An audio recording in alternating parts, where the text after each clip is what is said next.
A Juliana é uma colega médica, a Janaína também é uma colega psicóloga, faz parte, né, hoje aqui do corpo de colaboradores, né, da Unimed Sul.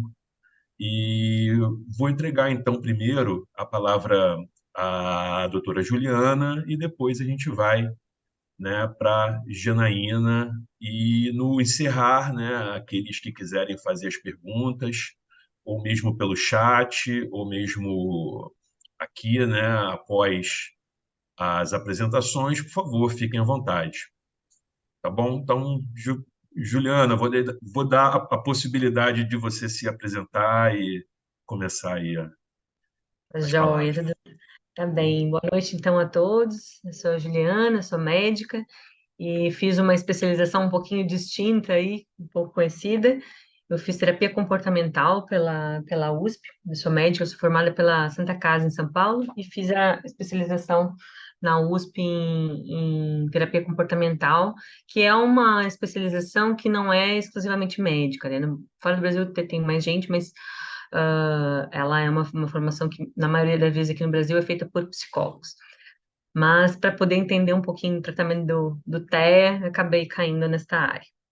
Eu vou apresentar aqui para a gente começar a conversar um pouquinho. Eu vou falar. Eu também sou coordenadora de um serviço com mais ou menos 150 crianças, idealizadora de alguns outros projetos no Brasil, ah, que me chamam como consultoria aí pela Unimed. Então, minha trajetória com autismo tem sido bem ah, profunda, assim. Também tenho um filho com TEA, então sempre tem um porquê, né? Então, também tenho um filho com autismo, que me levou a estudar um pouquinho fora do país, enfim. A gente vai falar um pouquinho hoje sobre o transtorno do espectro, né? Eu vou começar a compartilhar aqui, e a gente vai falar sobre diagnóstico, sobre um pouquinho de sintomas e vou focar também em terapias, principalmente terapias comportamentais, né? O que a gente precisa saber quanto médico, né? De orientação aí de terapia, tá bom? Deixa eu compartilhar aqui. Screen, ver se tá dando certo, aí vocês me falem. Tá dando Certinho, certo? doutora. Tá Certinho. dando certinho? Então tá bom. Ah, tá bom. Tem pessoas. Isso que tá chegando, gente, vocês conseguem. Ou sou eu que tenho que fazer isso com Não, vocês, pode né? deixar comigo que Tá, eu vou admitindo. É porque vai aparecer mesmo para a senhora. tá. Então tá bem. Então tá, acho que eu já fiz essa primeira apresentação, né? Eita, não tá passando, não? Aí, gente, que não tá. Eu botei para apresentar, mas eu não tô conseguindo passar. Então, nós vamos falar um pouquinho, né, do diagnóstico e algumas sintomatologias do TEA, uma, uma abordagem geral, e aí um pouquinho da condução terapêutica linkada a esses sintomas e essa condição. Então, a gente vive hoje, né, gente, uma alta prevalência de transtorno de desenvolvimento, né, do transtorno do espectro do autismo, e a gente sai ali de uma condição que era de 1 para 150 em 2004, e chega em 2023 aí, então, uma condição que é 1 para 36, tá? O transtorno do espectro do autismo, ele acaba abarcando mais meninos do que meninas, né, numa proporção de 1 para 4, mais ou menos, 1 para 3,5 em alguns estudos, e, e, e a gente tem uma estimativa aí de em torno de 78 milhões de pessoas no mundo. Tá? Esses são dados dos Estados Unidos. No Brasil, a gente não tem dados fidedignos de estimativa de prevalência, mas a princípio não há uma diferença étnica importante nos estudos que se tem ao redor do mundo, então a gente meio que usa a prevalência deles, tá? Essa estimativa de 1 para 36 é diagnóstico de crianças até 8 anos de idade, tá? Então, por isso que não bate os 78 milhões com os 1 para 36. Por que desse aumento, né? Essa é uma pergunta que nós ainda não respondemos, né? O porquê desse aumento de prevalência, mas a gente estima que realmente tem uma mudança de critério diagnóstico, então a gente passou no DSM-5 a incorporar condições que não estavam dentro do espectro passam a ser, então transtorno de Asperger, transtornos de desenvolvimento não especificados, síndrome de Rett, né? Então outros transtornos passam a fazer parte do transtorno do espectro, a gente amplifica o espectro, e obviamente isso aumenta a prevalência. A gente não tem exatamente respostas, porque só isso aparentemente não é só essa a causa do aumento, mas a gente tem algumas associações que a gente já sabe, né? Então, existe uma associação entre autismo e prematuridade, e a gente tem tido mais prematuridade nos últimos anos. Existe uma associação entre idade paterna elevada e autismo, e a gente tem tido a idade paterna mais elevada. Então, aparentemente, essas duas condições parecem ter realmente enfim, alguma evidência. A gente passa a ter um transtorno altamente heterogêneo, né? Então, de um lado, a gente tem a deficiência, o transtorno, e de outro, a gente também começa a trabalhar, né, com esses casos mais leves, estando dentro do espectro, a questão da identidade, da neurodivergência, né? Então, a gente vai ter um transtorno bastante heterogêneo, que tem um percurso muito variável e pouco previsível, tá? Então, a gente já sabe, pelos estudos, que a quantidade de sintomas lá no primeiro diagnóstico, ela não está associada a um fator prognóstico, tá? Eu vou falar depois um pouquinho de prognóstico, mas aparentemente ele é um percurso bastante variável, essas crianças andam no espectro mesmo. Tem alguns critérios, como QI e ser menina, que parece que são mais favoráveis, mas aparentemente isso, a quantidade de sintomas não é prognóstico, não se mostrou significativa. E a gente tem uma variabilidade de condução terapêutica. Então, a gente tem um mundo de terapias para indicar num transtorno que é altamente heterogêneo, né? Então, o DSM-5, né, ele traz para nós aí uma classificação que deixa de ser uma tríade, passa a ser uma díade, onde eu tenho o transtorno sociocomunicativo e o padrão de interesse restrito estereotipado, tá?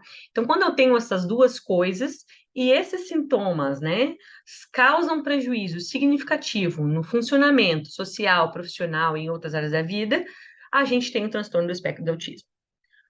Quando eu estou falando de transtorno sociocomunicativo, eu estou falando desde uma criança que não fala, né, que é aquela criança que é um pouco mais fácil da gente diagnosticar, porque ela não fala, e essa é uma das queixas mais objetivas dos pais, né, até uma criança que não tem atraso de fala, né?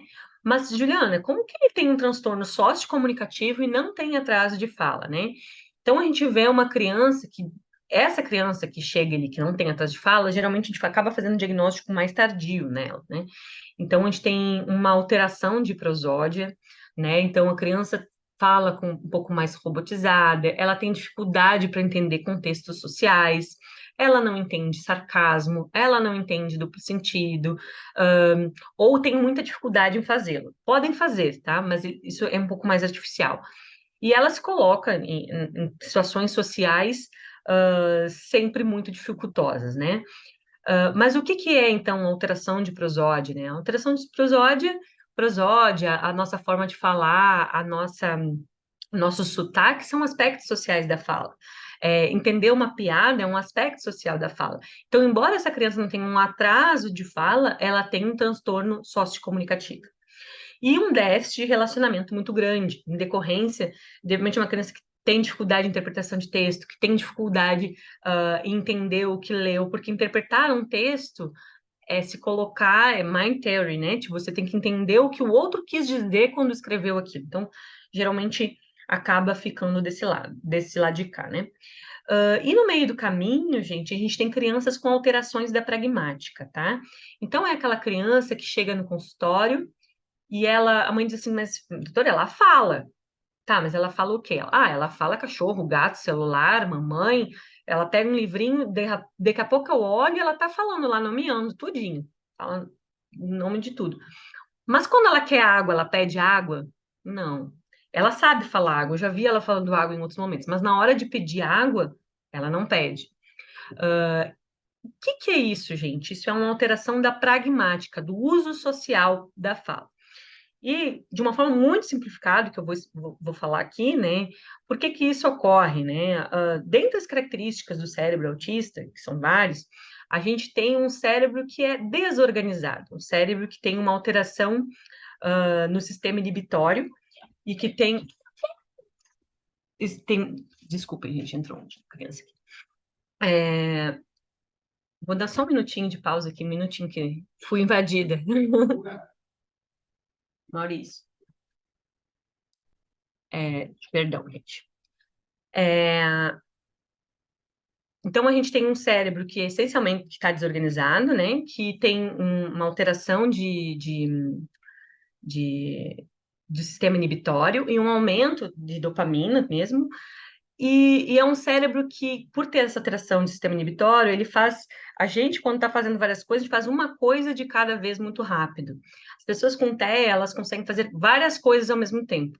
Só que isso dá como se fosse um computador com muita janela aberta, né? Isso dá problema e isso nem sempre funciona bem, né? E a gente tem uma questão de hiperconectividade local desse cérebro e uma hipoconectividade à distância. Então, apesar desse cérebro ter mais conectividade entre as áreas, dentro das áreas, né, do cérebro, ela entre as áreas tem baixa conectividade. E qual é o problema disso? A fala, ela depende da leitura ambiental e da forma como a gente interage com o meio ambiente. Se a gente tem uma alteração de sensório, né, onde a minha audição, a minha visão, a minha estão não conectadas, eu tenho muita dificuldade de fazer a leitura ambiental e de, portanto, de saber onde eu coloco as coisas, né? Como é que eu faço essa leitura para saber onde eu falo, né? Então, isso tem uma relação grande com a fala também, tá? E todas as questões sociais, né? Que também a gente vai ter uma criança que é mais hipoativa, mais hiperreativa ou hiperreativa, né?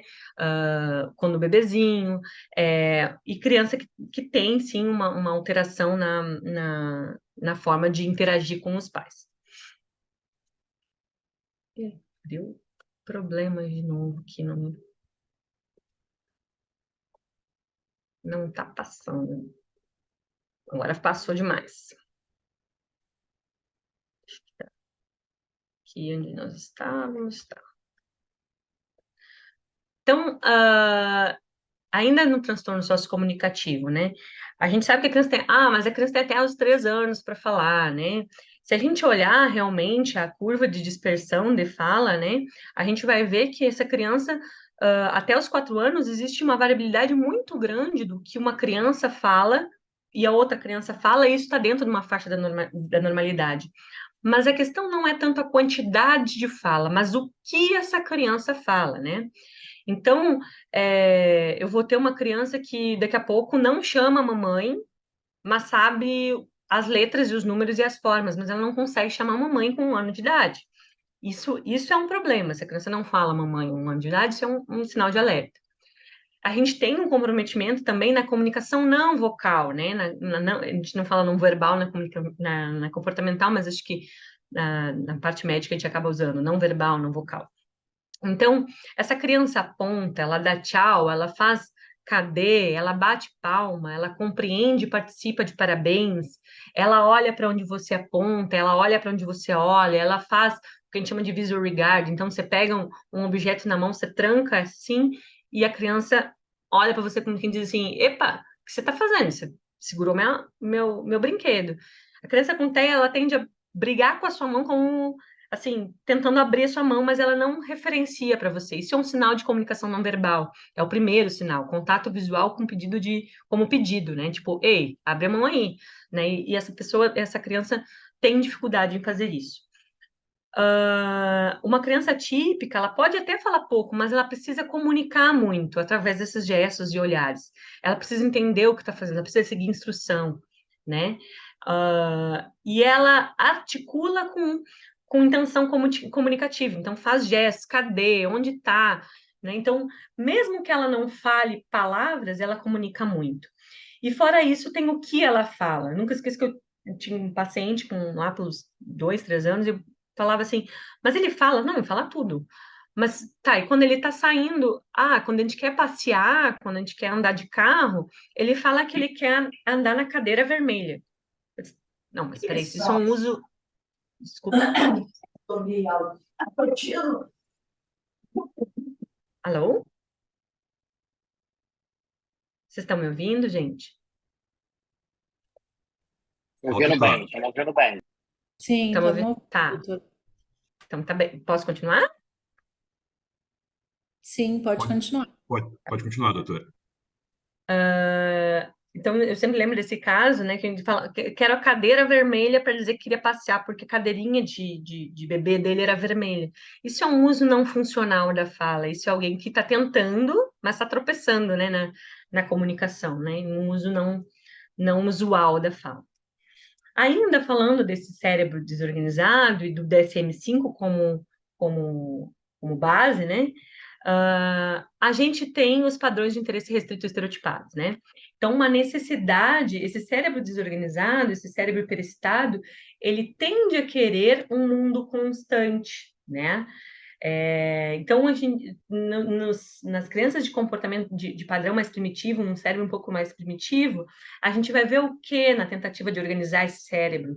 A gente vai ver resposta motora e engajamento em estereotipias motoras, como uma forma de estimulação sensorial desse cérebro.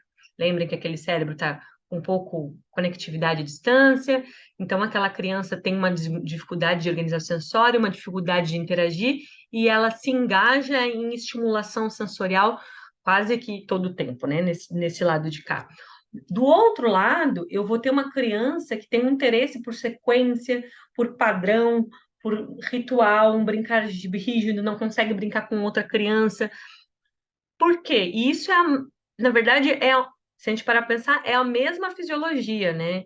É uma criança tentando organizar um cérebro que está desorganizado. Só que uma faz isso num padrão de respostas motoras e o outro faz isso num padrão de consequências, de sequência, de ritual, um padrão mais sofisticado. Então, um interesse restrito por dinossauro, ele tem quase que a mesma função do que uma estereotipia, né, motora, que é tentar organizar aquele cérebro, que dá um prazer, naquela área de desenvolvimento a criança vai muito bem. Então, ele tende a ficar naquele circuito, né? Lembrando só que o que a gente vai ver primeiro, tá, gente? As estereotipias acontecem um pouquinho depois no desenvolvimento. Então, ali aos 2 anos, o que vocês vão notar primeiro é atraso de fala, é atraso na comunicação social, e depois a gente vai ter essa questão do brincar mais rígido e do... o brincar rígido aparece antes, mas as estereotipias podem acontecer um pouquinho depois. Ferramentas de triagem, né? A gente tem muitas ferramentas diagnósticas, mas a maioria delas você tem que comprar. Então, o MChat, tá? Ele é o que a gente usa no Brasil. Em tese, ele é obrigatório em consultas pediátricas realizadas pelo SUS, desde dessa lei, né? E ele é um instrumento de triagem baseado no DSM-5, tá? E ele é um instrumento pequeno, assim, ele é fácil de fazer, só uma entrevista, enfim. Acho que é uma coisa que vale a pena a gente se apropriar para fazer essa investigação. E o que vem por aí, gente? Já o doutor Amiclin, eu tive no congresso agora nos Estados Unidos em maio, e já saiu os estudos preliminares, né? Ele está divulgando isso ainda, mas já saiu que vai ser, o FDA já liberou, né, para uso clínico, o eye tracking como forma de rastreio. Pelo que eu conversei com ele, assim, eles pretendem fazer algo como um tablet para vender na Amazon, para fazer essa ferramenta de triagem. Então, é possível que a gente tenha uma nova curva de prevalência, né, do TEA por diagnóstico precoce. Eles conseguiram triar bebê de 3 meses. Tá? Isso tem a ver pelo padrão de olhar. A criança com 3 meses, ela tem um padrão, autista, ela tem um padrão diferente de para onde ela olha e como ela olha com diferentes estímulos, né? e eles conseguiam fazer um algoritmo que tria isso tão bem quanto o especialista, né? Então, como forma de triagem, tá, gente? Não é, ele vai triar e vai te dar alto, médio e baixo risco, que é a mesma coisa que o MChat faz, né? E aí você vai encaminhar para o especialista para confirmação diagnóstica. Mas essa triagem inicial seria feita por técnico na comunidade, porque o aparelho conseguiria fazer tão bem quanto outras ferramentas clínicas de triagem. Fatores prognósticos, tá? Que a gente está falando. Quais são os fatores que mostram que a criança vai melhorar ao longo do tempo, né? O que teve significância, né? QI, aumento maior QI nas avaliações iniciais, então crianças inteligentes, né, que têm uma avaliação de QI maior, parece ter um fator melhorarem ao longo do tempo. Aumento desse QI com as intervenções, né? Sexo feminino, tá? Parece ter melhor prognóstico. A gente sempre achou que casos de autismo feminino eram mais graves, mas na verdade a gente não estava fazendo diagnóstico mesmo. Perda do diagnóstico, né? Sim, a gente pode ter perda do diagnóstico. Esse diagnóstico pode sair porque um dos critérios do DSM é justamente isso ser significativamente relevante e impactante na vida do indivíduo. Então, sim, a gente pode ter aí uma criança que saia realmente do espectro. E isso está associado à retirada desse diagnóstico a meninas, também numa proporção de 4:1, e o QI ascendente. Mas parece que as meninas também tendem a ter um QI ascendente, né? Enfim. Terapias, gente. Agora a gente vai entrar numa alçada que eu vou falar para vocês, né? Um pouco geral, assim, sobre terapias no TEA, que eu acho que é importante o médico saber, né? Então, terapias comportamentais, que são, né, a minha especialidade ali. Vamos falar um pouquinho de fonoaudiologia, principalmente mas é muito pouco, é só assim, direcionado esses métodos para vocês saberem um pouco sobre isso, né? Pelo menos saber o que é, né? E mais ou menos quando se indica. Terapia de ocupacional de integração sensorial de áreas, que também é um recurso interessante para o TE, e as terapias motoras, né? Que eu vou falar basicamente do pad switch ali, para vocês saberem também o que é, que eu acho que isso é importante o médico saber. Então, terapias comportamentais, né? A aba, gente, que vocês podem escutam falar, né? Terapia ABA, é Applied Behavior Analysis, então análise do comportamento aplicado. Ela é a ciência do comportamento. Então, isso é uma coisa que a gente tem bastante dificuldade de ter entendimento, assim. ABA não é um método, tá? A ABA é uma ciência. E ela tem um nível diferente das outras, ela tem um nível de especialização. Então, um profissional que se especializou nesta ciência. Não é um método, como você fazer, sei lá, oftalmologia. Não, um método da oftalmologia não existe. É uma ciência que tem uma série de estudos que mostraram uma série de princípios, e esses princípios podem ser aplicados de qualquer forma, né? Então, às vezes fala, a aba robotiza, a aba não robotiza ninguém, porque a aba é ciência. O que você faz com ela depende do, do profissional, né?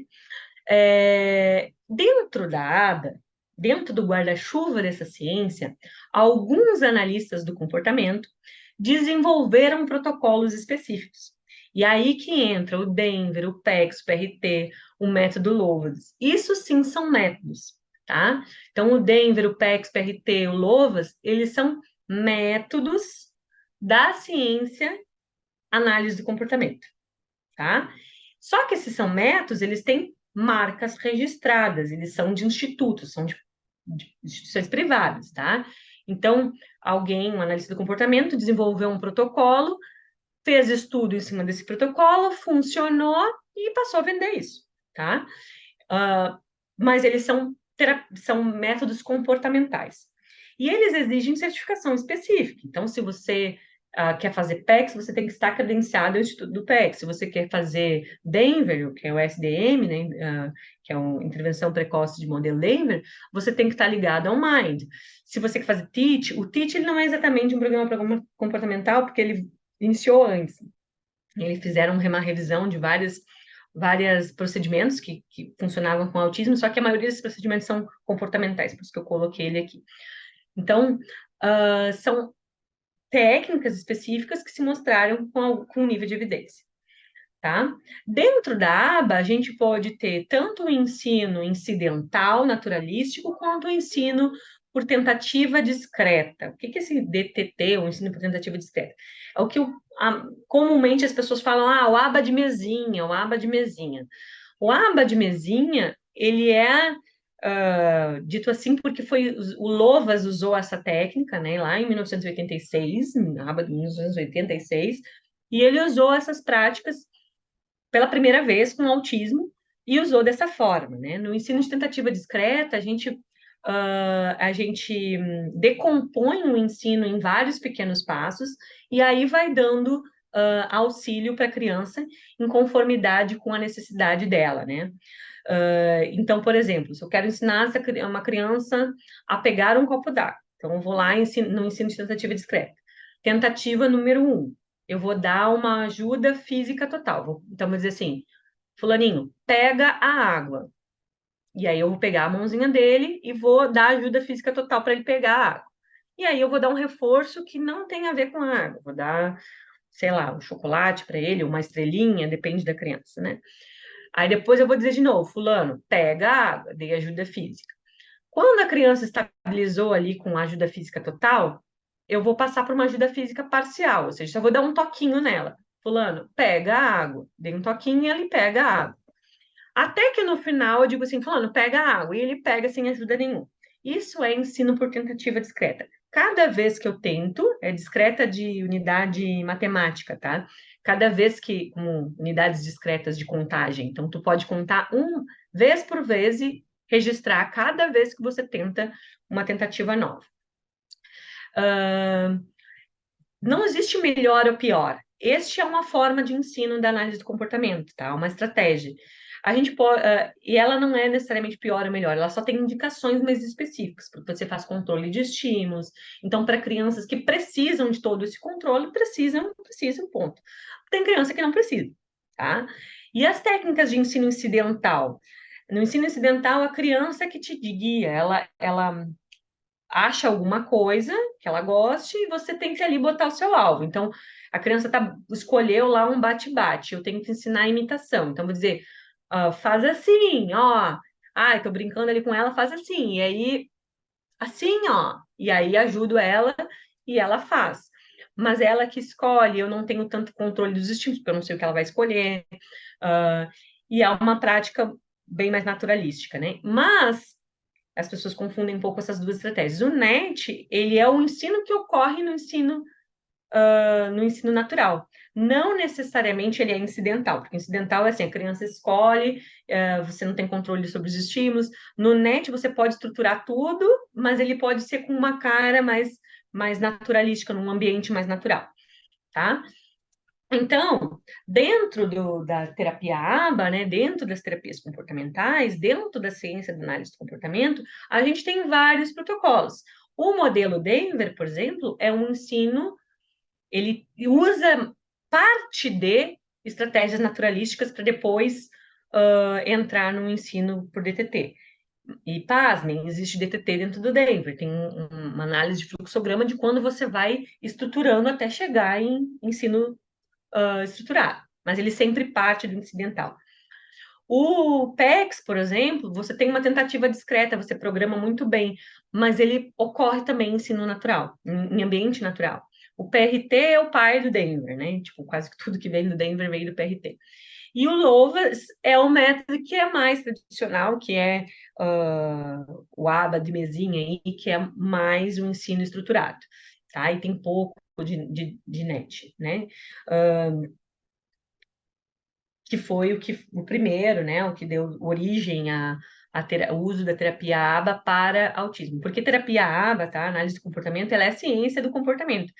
Por exemplo, na USP, eu fiz especialização mais voltada para autismo, mas tem os outros 4 grupos era para terapia de adulto, né? Porque é um tipo é uma vertente da terapia, é uma vertente da terapia, é a terapia comportamental, né?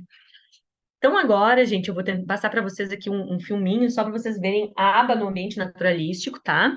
Este vídeo, ele não é de um ensino incidental, vocês vão ver que ela programou o que vai ser feito, mas ele é naturalístico. Ela programou o que ela vai fazer, ela programou qual a hierarquia que ela vai dar, é de menos para mais. Ele é bem num ambiente natural, mas ele não é incidental, porque não foi a criança que escolheu, né? E é bem programadinho, tá?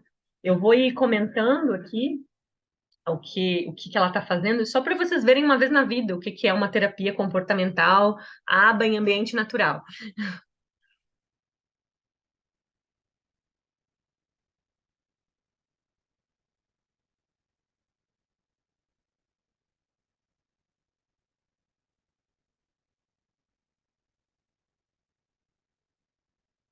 Ó, ela deu uma dica gestual para dizer o que tinha que fazer, aquele dedinho dela ali é uma dica gestual, ou seja, ela hierarquizou.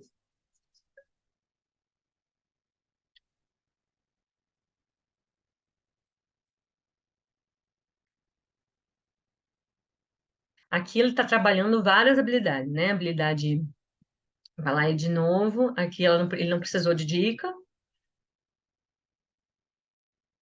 E tudo isso tem que ser registrado, tá? Vai ter que parar depois para registrar, claro, se é um vídeo. Aqui, reforço só social, tá?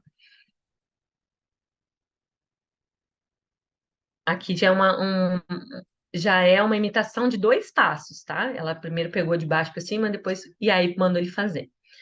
Pediu para ele fazer dica gestual, porque ele ia para outro lado, né? Então ela está trabalhando aqui segmento de instrução, orientação, aumento de repertório de brincar, imitação, né? Imitação com objeto.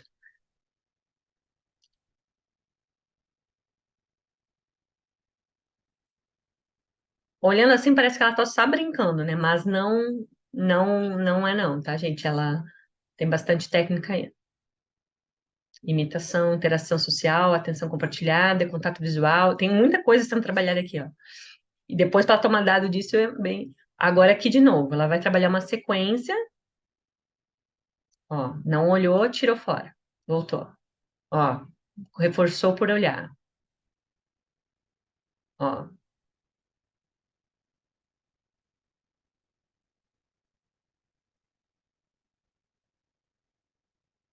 ajuda gestual. Ela apontou o que ele tem que fazer. De novo, ela percebeu se ele ia precisar ou não, conseguiu fazer sozinho.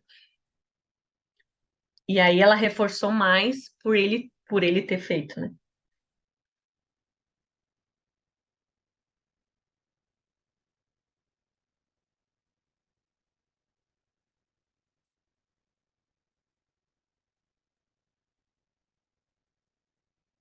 Então, gente, só para você ter visto uma vez na vida, né, uma terapia comportamental em ambiente natural, né, e não é incidental, ali é bem programado e tem que ter dados, tá? Toda terapia comportamental, seja ABA, seja Denver, seja PRT, seja PEC, tem que ter dados, tá? E vão gerar gráficos de desempenho. Então, ali, por exemplo, tem a linha de base, ou seja, aquela criança, você tentou uma, duas, três vezes, ela não fazia aquele repertório, e agora eu vou começar o meu ensino. Aí eu inicio a minha intervenção, eu vejo se a minha intervenção está funcionando com qual hierarquia de dica, e eu vou diminuindo essa dica para que essa criança passe a responder de forma espontânea. Então, a gente sempre tem que ter o gráfico de desempenho. Geralmente, quem cuida desses gráficos, né? Geralmente não, quem precisa, né?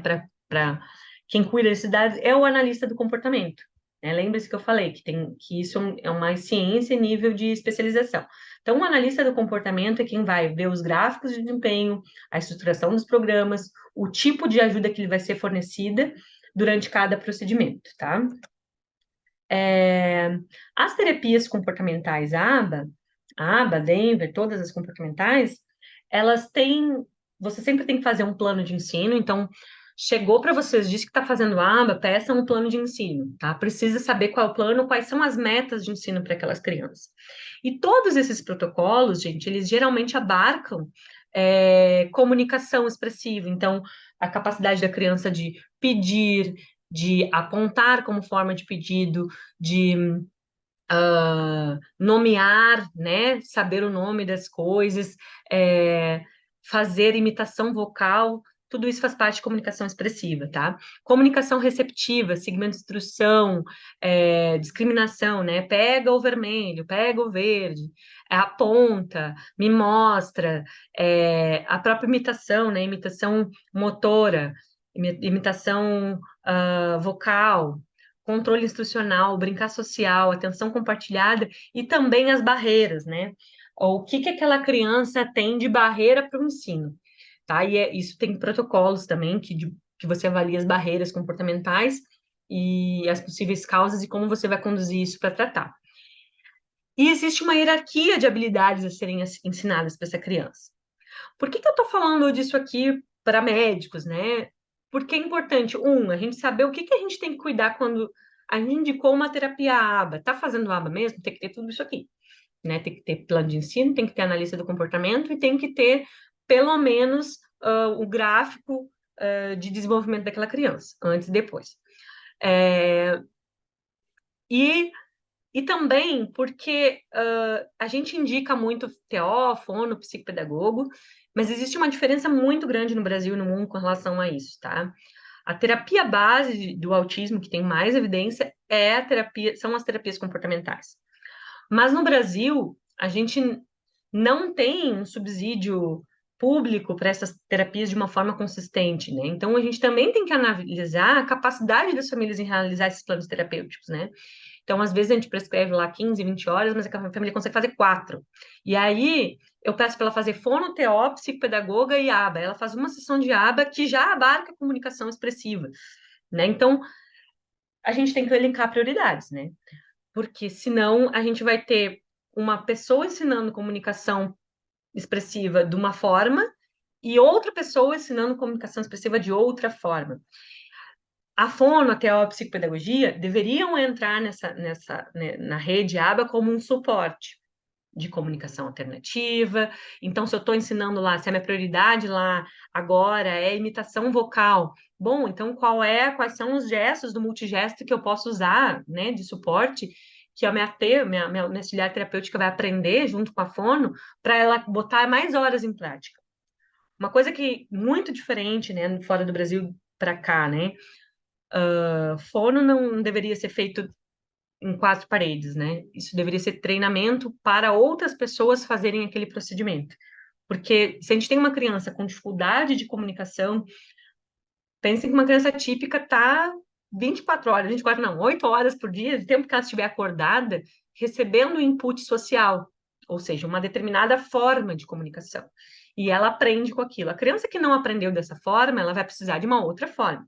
Se essa outra forma é 45 minutos por semana, e essa criança já tem uma dificuldade, e a gente ainda põe várias formas diferentes, de pessoas diferentes a comunicar, a nossa chance é muito pequena. Então, se a gente tem 3, 4 horas, a gente precisa focar numa forma de ensino e treinar pais. E treinar cuidador, para que esses cuidadores também tenham mais tempo de comunicação. Como fazer musculação uma vez a cada 15 dias para uma coisa, não vai funcionar, né? Então, pensar nisso quando a gente for montar esses planos terapêuticos, né? O que aconteceu na aba e a importação da aba para o Brasil? Né? Então, isso é uma outra coisa para a gente entender quando vai prescrever, né? A aba nos Estados Unidos, que é essa aba que tem evidência científica, né? Ela tem uma forma de ser regulamentada, é uma profissão regulamentada, que é vinculada ao BACB, que é um órgão internacional que cuida dos Estados Unidos e Canadá, e ela tem uma hierarquia muito clara. A gente tem um analista do comportamento, que ele é supervisor, que ele tem nível de mestrado ou doutorado, e ele teve 2, 3 anos de formação supervisionada. Tá? E ele, enfim, passou em prova, fez muita formação, teve que passar numa prova, mandar as documentações, comprovar que está com tantas horas de supervisão, uma série de critérios. E esse profissional, ele analisa dados, ele forma os gráficos, ele faz esse acompanhamento.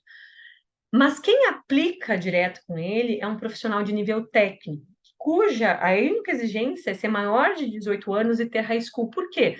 porque esse profissional, por definição, não pode trabalhar sem um analista. Então, esse profissional ele vai ficar 15, 20 horas com a criança. E o que aconteceu no Brasil? A ANS importou a aba como uma técnica profissional de saúde. Aí a gente tem um problema de saúde pública, né, gente? Porque a gente botou que para aplicar a aba, para o plano de saúde cobrir, teria que ser profissional graduado. E aí a gente tem uma condição que é 1:36, numa terapia que é intensiva e que tem que ser feito com psicólogo. Resumindo, a gente tem que ter um psicólogo por criança, ou um psicólogo para cada 2 crianças. Isso não vai, essa conta não vai bater.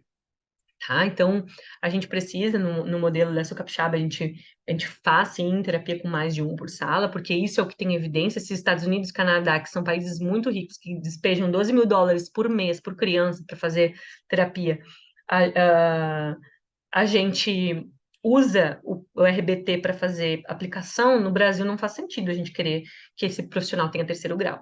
Não faz sentido pela prática. Então, o que está acontecendo? A gente está fazendo 2, 3 vezes por semana, né? Então, o que não é adequado pelos níveis de evidência. Ainda seguindo as terapias comportamentais, modelo de intervenção precoce de Denver, né? Ele é um modelo que ele é da aba, ele é um modelo analítico comportamental, mas ele mistura algumas coisas de psicologia e desenvolvimento. E ele é feito para criança de intervenção precoce. Ele é ele é bem naturalístico, bem incidental. Quem escreveu ele foi a Sally Rogers, e ele é uma marca registrada. Então, você tem que estar ligado ao Mind para poder aplicar. Problemas no Brasil, né? Mais um para vocês ficarem sabendo. Essa é a lista de pessoas credenciadas de fato no Mind Institute no Brasil. Ou seja, nós temos menos aí 20 pessoas nisso, que são credenciadas no David. Mas, doutora, eu achei um monte de criança, ó, mas não tem, na sua região aí não tem, né? A maioria dos estados não tem profissional do Denver. Mas eu vi o certificado, como que funciona isso? Na verdade é o seguinte, o processo de certificação do Denver, ele tem várias etapas. A primeira etapa é fazer um workshop. Aí um monte de gente faz o workshop. Só que depois você tem que pagar a supervisão, você tem que ficar 2 anos sob supervisão, você tem que mandar os vídeos de você aplicando, você tem que passar pelo critério de fidelidade, você tem que fazer prova, e ninguém faz esse resto. Porque é caro e porque, enfim, bastante trabalhoso. Então, as pessoas são tão superficiais, as pessoas que estão fazendo no Brasil, que elas acham que elas já estão certificadas porque ela fez um curso de workshop, que, por definição, é um curso de 3 dias, gente. Então, a gente vê pessoas que estão cobrando aí R$ 200 a sessão de uma coisa que era para ser aplicada de forma barata, mas com um supervisor, né, adequado, e a aplicação deveria ser barata, mas o supervisor deveria receber bem por hora, mas ele que vai fazer uma vez por semana, ele vai lá e vê os vídeos e tal, para ver se está fazendo os critérios de fidelidade. A gente não está totalmente virado, né? Então, a gente também tem que ter cuidado de olhar, porque a lista é esta aqui hoje. Eu procurei no domingo, essa aqui é a lista atualizada de profissionais credenciados no Brasil. O PECS, né? O PECS, gente, ele é um modelo comportamental de comunicação alternativa aumentativa, tá? Depois agora eu já vou entrar nessa toada aqui, porque de fato é bastante interessante. A comunicação alternativa aumentativa, ela é uma forma de tecnologia assistiva, né? Só que esse é um modelo que foi desenvolvido por analistas do comportamento para facilitar essa comunicação. Ela é uma comunicação por trocas de figura, então a criança não fala ainda, mas a gente ensina a criança a entregar uma figura, tipo, a primeira ela entrega, quero trem, aí ela entrega o trem, e a gente entrega o trem. E a gente ensina isso bem estruturado, tá? Hoje eu prescrevo o PECS em casos que a criança não consegue discriminar, porque o mais difícil no PECS, e ele tem um procedimento muito bom para isso, é quando a criança pega qualquer figura, ou ela aponta para qualquer lugar, ou ela não olha para onde ela está apontando. Então, ele tem procedimentos bastante efetivos de discriminação, para a criança aprender que quando ela entrega o trem, ela ganha o trem. Quando ela entrega água, ela ganha água. Quando ela entrega chocolate, ela ganha chocolate. Mas se ela me entregar chocolate, eu não vou dar o trem. Entende? Então, ele tem um procedimento comportamental muito bom para isso. Mas ele, depois que a criança aprendeu essa habilidade, a gente já pode trocar. tá? Porque ele acaba que essa impressão de figuras não acompanha o que a criança quer e é bastante trabalhoso para os pais também. Então, a criança se comunica ali, entregando uma tira, dizendo, eu quero ajuda, eu quero a boneca, eu quero não sei o que, entrega, e ela vai aprendendo a solicitar, a fazer comentário, a pedir ajuda, a pedir por uma pausa. Tem todo um sistema de comunicação crítica bem legal nesse sistema. Mas é uma coisa que a gente só usa, eu pelo menos só indico quando a criança não discrimina, senão eu indico outras formas de CA. Também é uma marca registrada, deveria fazer cursos e ter o registro para poder fazer o PEX. Pulo aqui, então, para a fonoaudiologia, né? E as áreas de atuação da fonoaudiologia. Óbvio que tem várias áreas que a fonoaudiologia pode auxiliar. Vou falar o bem básico aqui. A gente tem as intervenções, né, de comunicação alternativa aumentativa, que são uma coisa que a gente precisa conversar sobre isso. E a gente tem as técnicas que visam topografia. O que é isso? São as técnicas que visam a produção, né? Então, a criança não consegue, ela tem uma intenção comunicativa ótima, mas ela não consegue produzir. E aí, tá, eu vou para um método prompt, um método multigesto, um método que visa essa produção. Mas, o que eu vou falar para vocês, né? Comunicação alternativa aumentativa, um debate bastante importante, tá? Ele é uma tecnologia assistiva para facilitar a comunicação de pessoas que têm dificuldade em comunicação. E é a forma que a gente vai eleger, a forma como a gente vai montar, né? Isso aqui é uma comunicação alternativa de alta tecnologia, né? Um tablet, né? E isso aqui a criança toca e aquele negócio fala por ela, digamos assim. Você pode ela tem que ser o que é mais fácil para o indivíduo, por uma questão ética, gente. Então, ela melhora significativamente os problemas de comportamento. Por quê? Porque ela atua como. Ela tem uma indicação muito grande quando a gente precisa fazer o que a gente chama de DRA, que é reforço de comportamento alternativo. O que é isso? Imaginem uma criança que tem uma dificuldade tremenda de fazer produção, de falar. Então, o custo dela falar é um custo alto. E aí, a mãe foi instruída lá pelo analista comportamental, não reforça quando ela se jogar no chão e chorar. Tá, ela não reforça na primeira, não reforça na segunda, a criança vai lá e bate com a cabeça na parede porque ela quer o tablet. Nessa hora, bate o desespero e a mãe vai lá e dá o tablet. Porque bateu com a cabeça e não tem como não dar atenção, não tem como não atender, né? O que a gente acabou de ensinar essa criança? Que quando ela bate com a cabeça, ela ganha alguma coisa. Porque a gente faz qualquer coisa para a criança parar de bater, e isso é o ético a ser feito, não tem que se discutir. Só que a gente vai ter que programar uma resposta alternativa. Como é que eu ensinei essa criança que ela bate a cabeça, ou ela aprendeu por uma série de contingências, que toda vez que ela bate a cabeça, ou ela morde, ou ela bate em alguém, ela ganha o que ela quer. Como que eu tiro isso? Porque comportamento agressivo você não pode deixar em extinção, né? Não posso deixar a criança se batendo até ela parar. Então, como é que eu faço para tirar esse comportamento da criança? Qual é a indicação técnica? Então, eu vou ensinar para ela um comportamento alternativo a se bater. Só que esse comportamento não pode ter custo de resposta maior do que se bater. E falar, às vezes, é um custo de resposta muito alto para essa criança. Ela ainda não tem as contingências para isso. Então, aí você pode entrar com um sistema de comunicação, né? Aí você tem indicação absoluta de entrar. Não precisa chegar nesse ponto para isso, né? Mas aí a indicação absoluta. Tá se batendo, tá se mordendo, temos que pensar qual é a função, o analista tem que mandar para o analista do comportamento para ver qual é a função, se a função é comunicativa. O que a gente vai ensinar para essa criança? Bom, ele vai apontar um cartão, ele quer o tablet, ele bate, chora, grita. Eu vou ensinar ele a apontar um cartão. Aí eu vou dar ajuda para ele. Ó, tablet. Ponto cartão ganha o tablet. Ponto cartão ganha o tablet. Ponto cartão ganha o tablet. Ponto cartão ganha o tablet. É muito fácil distinguir essa resposta de se morder, porque a resposta que eu estou ensinando é muito fácil da criança. Depois que eu tirar essas respostas, se morder, aí eu posso começar a dar uma pausa e exigir uma topografia. Mas não é a hora de eu exigir que a criança produza uma resposta de alto custo, porque ela vai fazer o que é mais fácil, o que funciona. E vai ser reforçada, porque seria até antiético deixar ela se batendo. Então, a gente tem que ter bastante refleti bastante sobre comunicação alternativa, tem sido pouco indicado, e, e é uma questão ética. Imaginem vocês com uma dificuldade enorme de falar e alguém vai lá e fica. Não, você tem que falar. Você sofreu um acidente hoje, perdeu a função de fala, ou está recuperando. Aí eu venho alguém com. Tá, tudo bem, você consegue dizer, vou no banheiro, mas você poderia. Você quer dizer muito mais coisas, você não tem por onde, porque você não consegue produzir. Então, isso é uma questão ética. Nós já vivemos isso com, com, com pessoas com surdez, né? Quando, nos anos 80, 90, não se permitia que usassem libras, e isso foi considerado uma atrocidade, porque os médicos queriam que as pessoas falassem, porque era mais funcional para nós. Isso foi considerado uma atrocidade, e eu vejo que isso está meio que se reproduzindo aí para o autismo. Então, pensar em comunicação alternativa.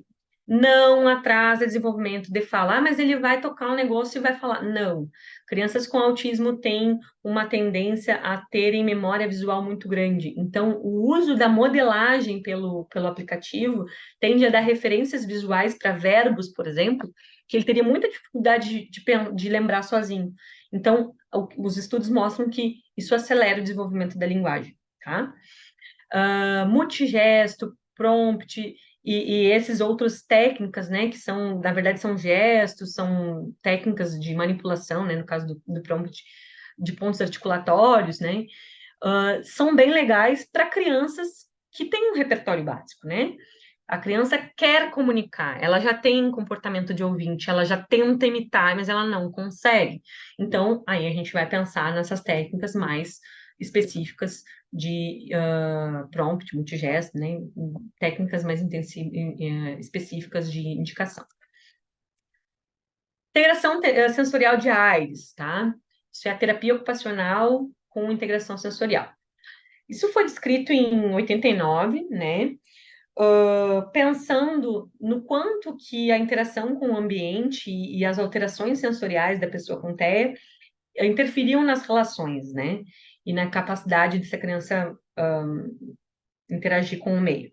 A gente sabe realmente que as questões sensoriais, elas têm agravam muito as questões comportamentais, porque, então, criança que chega no consultório, por exemplo, com muita defesa, né? A criança parece que está sempre com medo,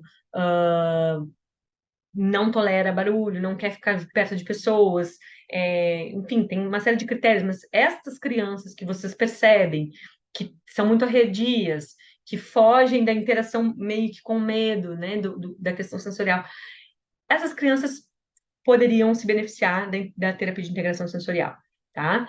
Essa terapia de integração sensorial, só lembrando, lembra que eu falei que o cérebro autista é um cérebro pouco conectado, né, a longa distância, então ela tem um princípio de promover uma integração entre o sensório, onde a criança consiga desensibilizar ou integrar melhor essas áreas de sensoriais e, com isso, consiga ter uma melhor aproveitamento nas demais terapias. Tá?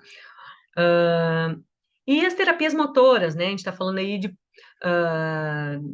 vou falar aqui do PediaSwitch, só para vocês terem uma ideia. O TeraSwitch é bastante parecido, tem as suas peculiaridades, mas é mais ou menos na mesma linha, tá? O Pedia, gente, ele foi desenvolvido para PC, né? Não foi desenvolvido diretamente para autismo, e ele é um protocolo motor, né? Claro, ele também pode ser feito junto com a fonoaudiologia, com a terapia ocupacional, mas ele tem uma indicação para atrasos motores. O que a gente tem que pensar, né? Ele é um protocolo caro, né? Que a gente usa um macacão terapêutico, e é imprescindível o uso desse macacão, porque o macacão, ele dá uma... A filosofia dele é que a criança é um pouquinho... como que você faz fisioterapia com uma criança por várias horas por dia, né? E ela vai se manter colaborativa esse tempo todo. Então, o macacão, ele tem questões da resistência do elástico, do aumento de propriocepção, né? E do realinhamento postural, que facilitam os ganhos motores, né? Então, e até outros ganhos, né? Na princípio deles. É uma terapia intensiva, 4 horas por dia, 5 dias por semana, com duração de 4 semanas. Depois faz uma manutenção, e aí repete os ciclos quando achar que precisa. Então, ele é uma terapia por ciclos, assim. E ela precisa da participação ativa do paciente. Então, é uma coisa que a gente tem que considerar, né? Bom, foi desenvolvido para PC. Isso é muito interessante para PC, realmente, porque você coloca a criança em posição de pé, né? A criança que não ficaria de pé, ela fica por conta dos elásticos. E ela se torna mais colaborativa. Então, mesmo quando ela está trabalhando uma outra coisa com fonoaudiologia, ela ainda está fazendo um exercício motor de postura, né? Então, isso é muito interessante. Mas a gente tem que pensar que uma criança com autismo nem sempre vai querer ficar com esse macacão, né? Então, a gente pode ter algumas dificuldades aí práticas na implementação disso, e a questão da prioridade, né? Se isso é ou não uma prioridade.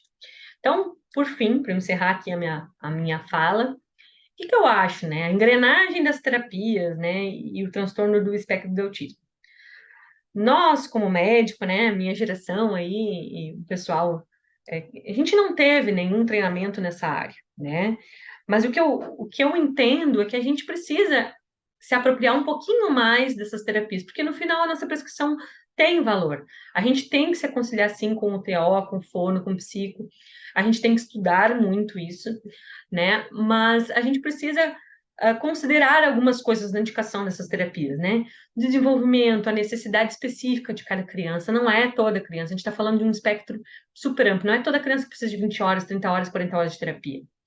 A gente tem aí a capacidade de execução da família, a gente precisa levar isso em consideração, não adianta, bom, eu quero TO, fono, psico e aba. Bom, ok, seria ótimo, mas a criança só pode fazer 3 horas de terapia, ela vai fazer uma de cada, isso não faz muito sentido, né? A não ser que você tenha todo mundo muito alinhado e o foco seja intervenção, treinamento parental. Daí talvez. E também, se você indicou a aba, você tem que. A aba, terapia comportamental, o Denver mesmo, ele tem critério de quando ele chama fono e quando ele não chama. Quando ele chama TO e quando ele não chama. Tem critério para isso. Então, se você chamou um protocolo, a gente precisa entender que aquele protocolo, ele é um protocolo. Então, a gente tem que seguir aquilo que a gente prescreveu, né? Necessitam estabelecer hierarquia de prioridades. A gente tem que saber o que é prioritário para aquela criança. É comunicação, é comportamento. A criança está se batendo, a criança está mordendo.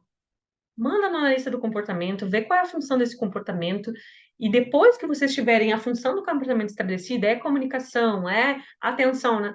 Aí a gente vai fazer protocolos específicos e a gente tem que respeitar os protocolos que foram feitos, né?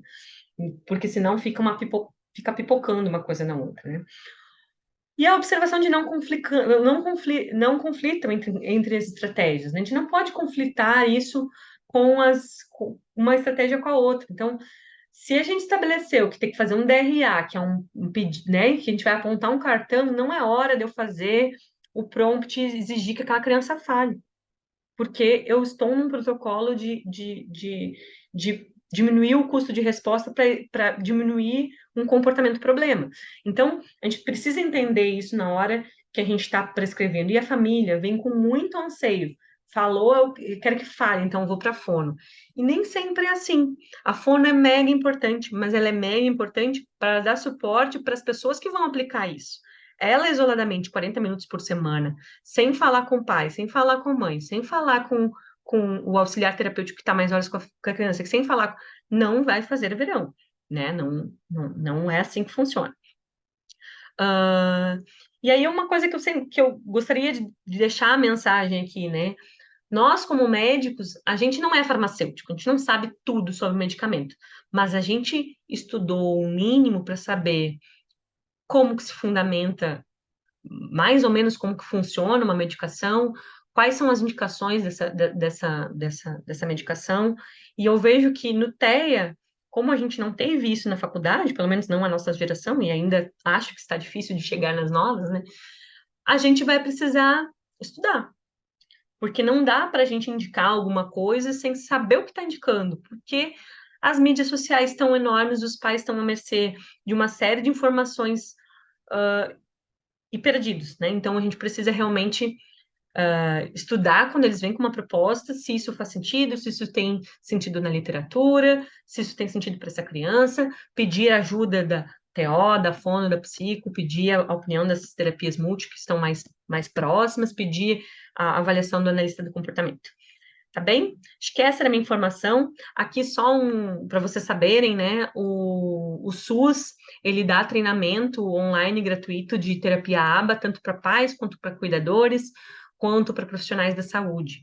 É uma capacitação, obviamente ninguém vai sair analista fazendo isso, mas assim, às vezes para um professor é de graça, né? Vale a pena a gente começar a divulgar isso. Tá bem? Obrigada, gente. Era isso. Alô, Juliana, muito obrigada, né? Todos nós agradecemos aqui pelas palavras, pela aula, né? Eu vou passar direto para a doutora Janaína e em seguida eu vou abrir para as perguntas, tá bom? Então, Janaína, bora lá, se apresente aí e tá com a palavra. Olá, boa noite. Deixa eu só abrir aqui o meu material.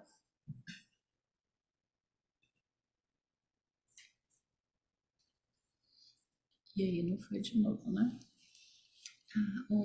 Aqui, ó.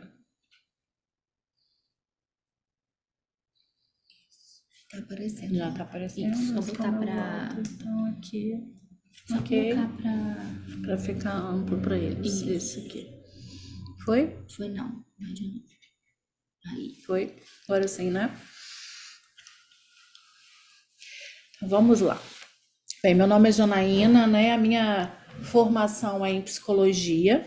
Eu integro aqui a equipe Integrar já através de uma mentoria.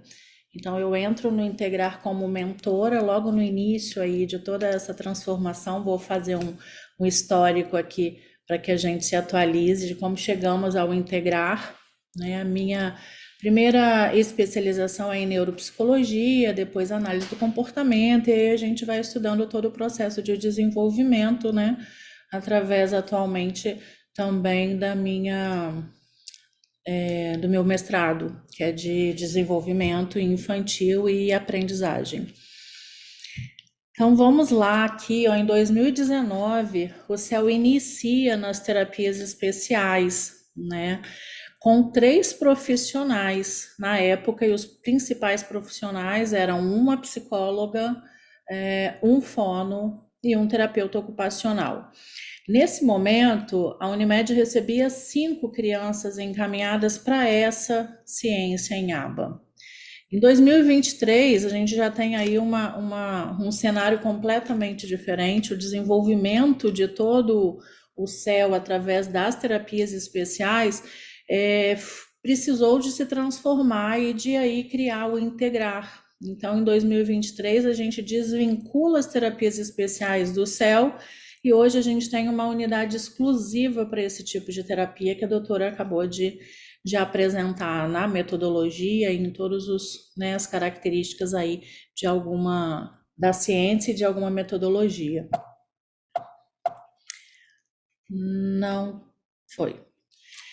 Então, ó, atualmente nós temos no Serviço Integrar 215 pacientes, sendo 116 pacientes em processo de treino das terapias, das intervenções específicas, de acordo, né, com o perfil avaliado, de acordo com o plano de ensino estruturado. Essas crianças, esses 215 pacientes estão aqui em intervenção.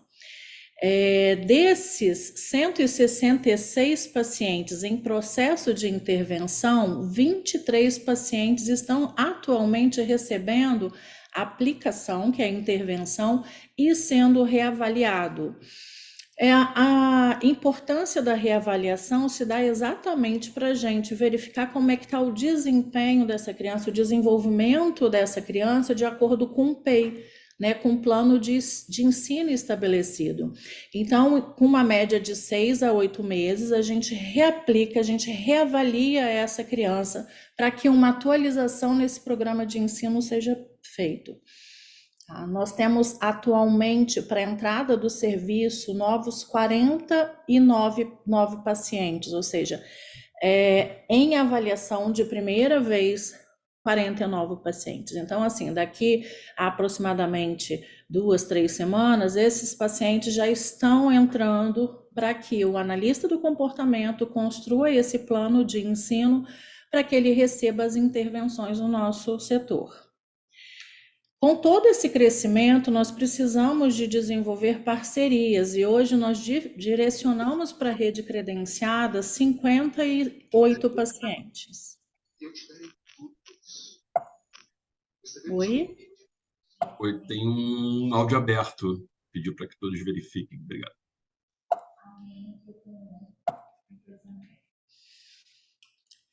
Então, conforme a doutora passou aí já, né, nos principais profissionais para essa equipe multi, hoje no Integrar nós temos 3 psicólogos, analistas do comportamento específicos para avaliações e reavaliações.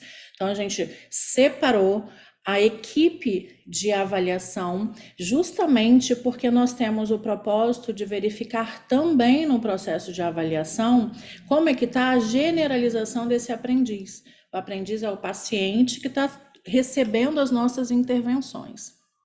Então, temos esses 3 psicólogos, né, da equipe de avaliação e reavaliação, somados a ele 8 psicólogos, que são os supervisores dos treinos, né, dos aplicadores. Todos esses nossos psicólogos, eles têm formação em análise do comportamento. Acho que nesse momento, um cenário talvez de 2 que estão concluindo ou já em fase final dessa pós-graduação.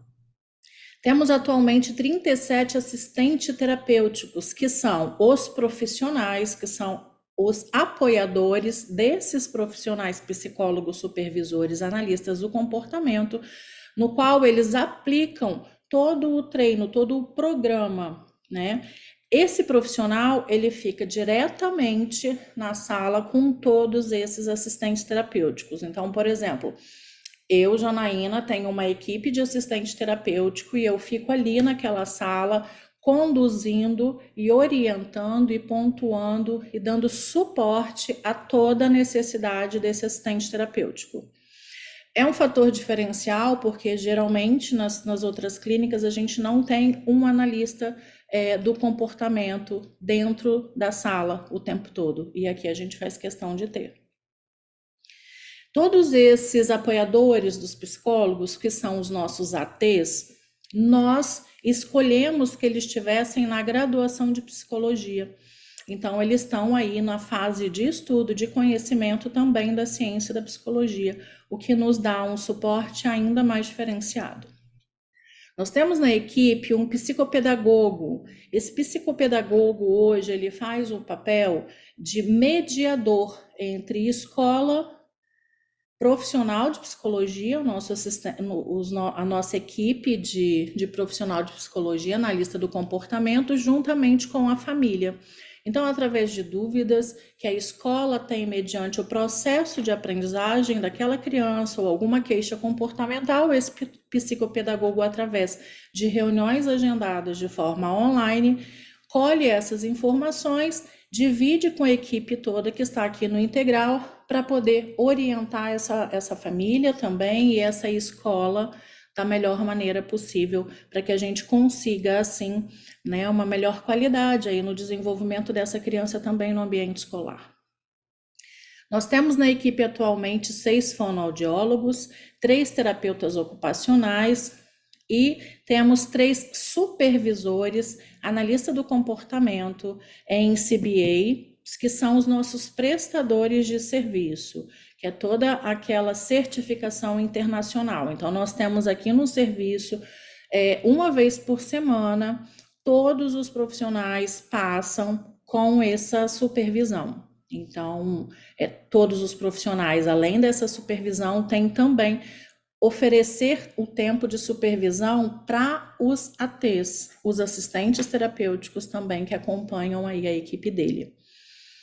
Temos uma consultoria técnica em psicologia, que acaba sendo feita por mim, como essa mentoria, uma coordenação administrativa, que é realizada pela Lidiane, e 2 assistentes administrativas, que acabam colaborando para toda a organização de agenda, enfim, de materiais administrativos.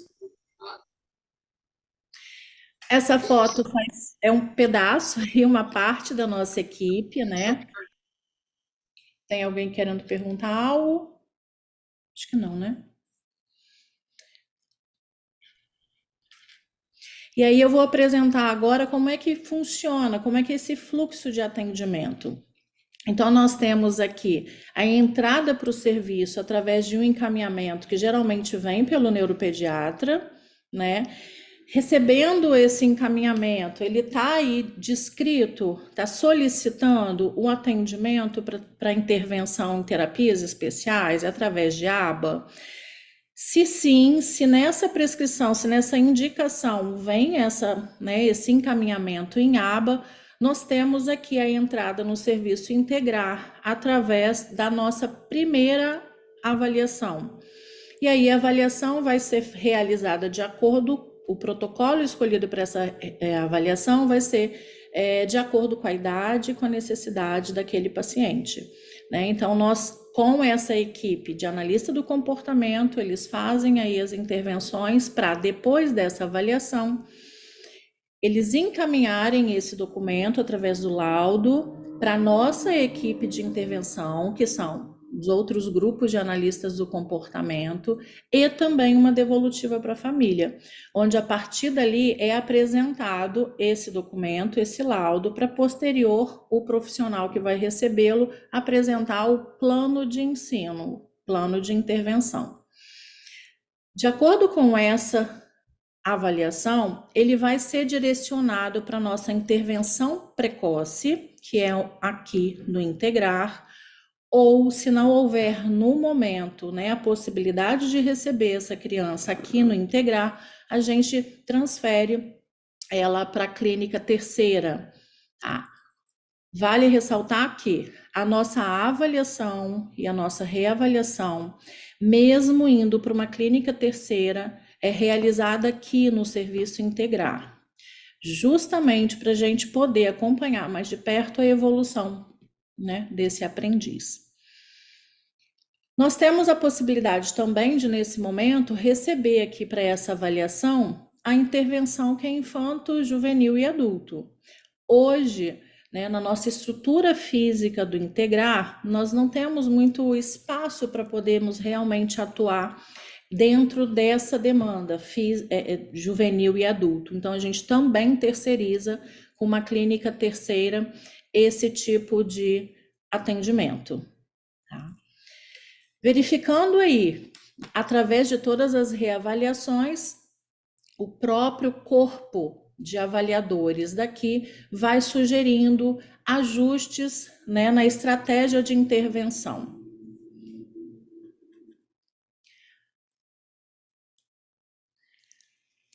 Aqui temos fotos de alguns dos nossos espaços físicos, né?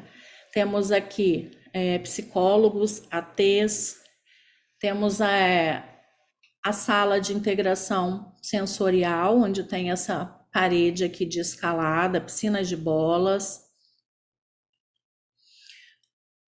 Um pedacinho aqui do nosso espaço integrar que fica no 6º andar, onde são realizadas as aplicações aqui, ó, quando a doutora fala de estimulação na mesinha, nós temos perfis de crianças que precisam realmente dessa intervenção.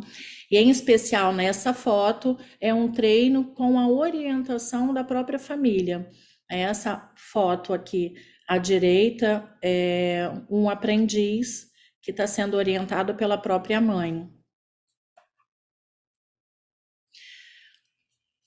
Com a necessidade, né, e a frequente formação continuada para os nossos colaboradores, então, através do nosso supervisor e também através de mim aqui, fazendo parte da equipe como mentora, os treinos básicos aí para as formações de ATs, e aí, de acordo com a necessidade, né, e a demanda do momento, o nosso supervisor vai colaborando conosco aí para criar um cronograma de estudo.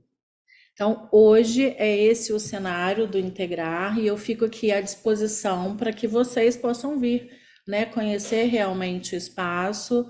Eu e a Elidiane estaríamos aqui, ó, o tempo todo e ficaríamos muito felizes, porque uma das coisas que nós percebemos aqui, quando a gente fala do integrar, é que ainda muitas pessoas não conhecem. Então, fica o meu convite para vocês participarem conosco aqui, conhecer realmente essa estrutura física.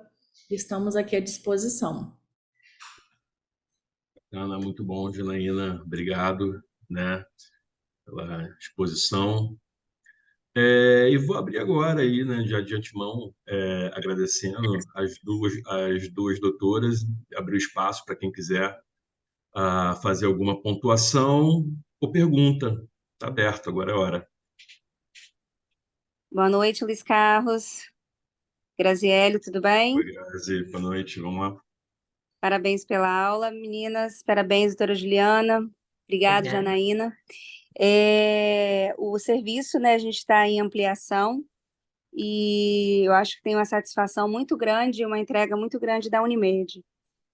Agora, para a doutora Juliana, eu queria perguntar uma dificuldade que eu vejo até em consultório, que eu sou pediatra, doutora Juliana, é que as famílias, elas têm, às vezes, uma certa dificuldade de entender o que se passa até mesmo naquela salinha com as crianças. Porque muitas vezes, né, eles aprendem, fazem os treinos, só que eu vejo, assim, uma pouca integração com a família, porque quem fica mais com essa criança depois no dia a dia é a família. E como a gente poderia estar orientando essas famílias, ou até mesmo a integração mais do serviço com as famílias, para que essa criança dê continuidade ao tratamento em casa, que eu vejo os pais muito, muito perdidos. Graziele, esse é o desafio, tá?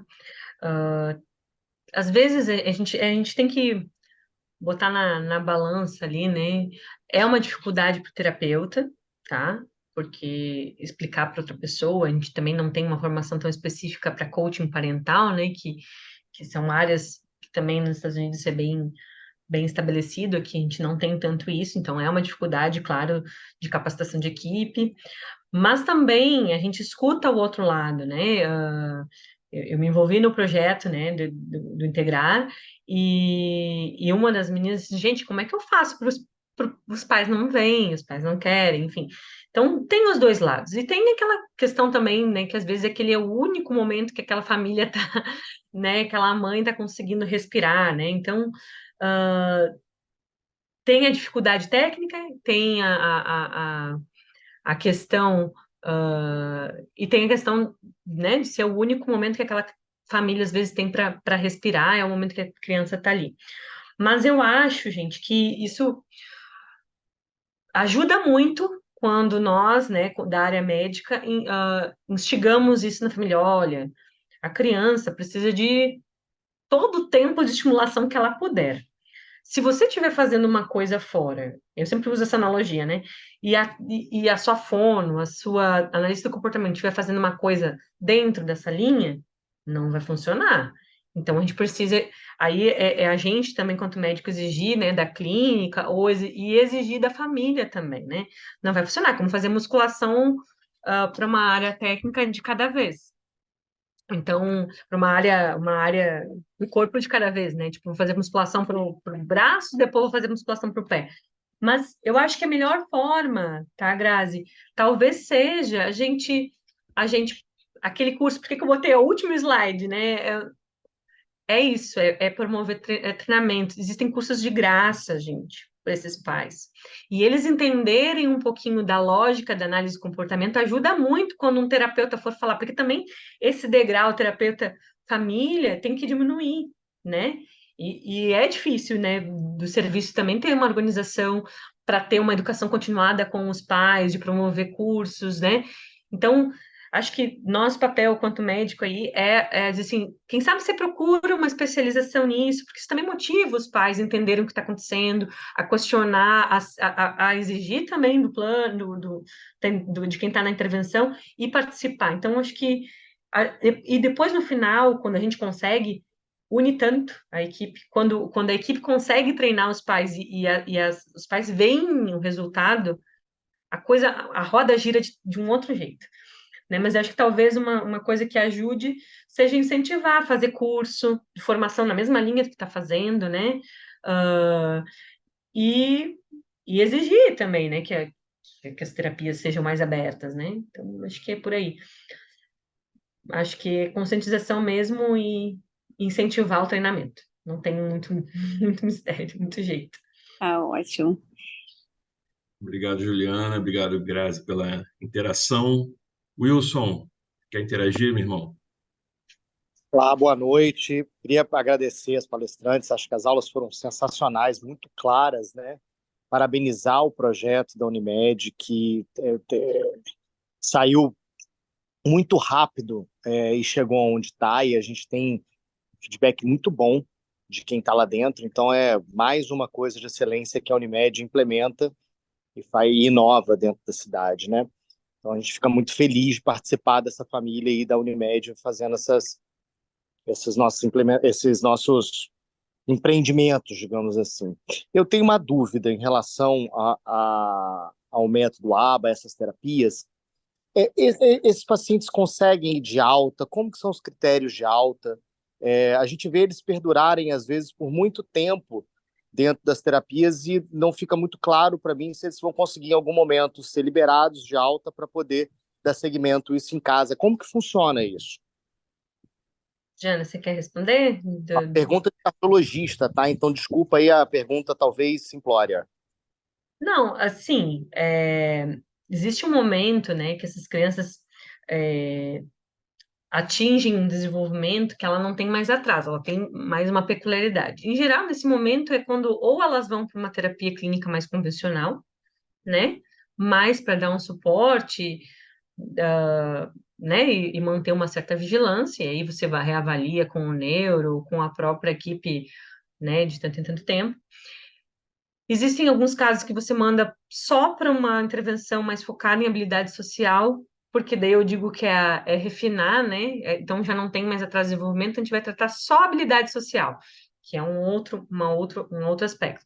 Mas sim, essas crianças, esses protocolos que eu e a Jana estamos falando, eles são protocolos que comparam com uma criança típica, digamos assim, né? Então, tem um momento que ficam peculiaridades, principalmente nas áreas sociais, mas que você já não tem mais um atraso em relação à comunicação, que você já não tem mais um atraso em relação a, a outras habilidades, né? E aí você só vai refinar, e esse é o momento em que ele teria alta. A criança já consegue se ambientar né? Precisar de pouco suporte para fazer as atividades, para estar integrado em sociedade, e isso é da alta. Sim. Então, na Muito verdade, assim, obrigado. oi, doutor Wilson, a gente até consegue realmente chegar dentro né, dessa funcionalidade, né? O que a gente busca é uma funcionalidade. E a gente consegue chegar a isso realmente, assim, com um nível de suporte 1 e nível de suporte 2, a gente consegue com maior frequência chegar a isso. Estabelecer um tempo definido para essa alta, não conseguimos oferecer isso, entendeu? Mas assim, a gente sabe que é um trabalho intensivo que vão mudando as necessidades. Então, aqui no Integrar, por exemplo, nós temos aí essa necessidade das habilidades que são básicas. A gente faz todos os treinos para conquistar essas habilidades, para depois a gente ir nesses afinamentos. Então, quando lá no início eu apresentei, né, que em determinado momento, dependendo da demanda ou da idade, eles vão ser terceirizados para uma clínica específica, para, por exemplo, a adolescência e para o adulto, é exatamente essa particularidade desse funcionamento do dia a dia, né, e do refinamento nas habilidades sociais. Então, assim, a gente só não tem como oferecer prazos, né, de protocolos de alta, mas a gente consegue aí, com essa intensificação, conseguir conquistar essa funcionalidade que é o objetivo quando as crianças vão crescendo. A gente quer adultos e adolescentes, né, bem próximos àquilo que é de uma condição típica aí que a gente vê, para que eles consigam resolver, se promover nessas relações sociais e no dia a dia, como autonomia mesmo. Então a gente acaba buscando isso. Muito obrigado.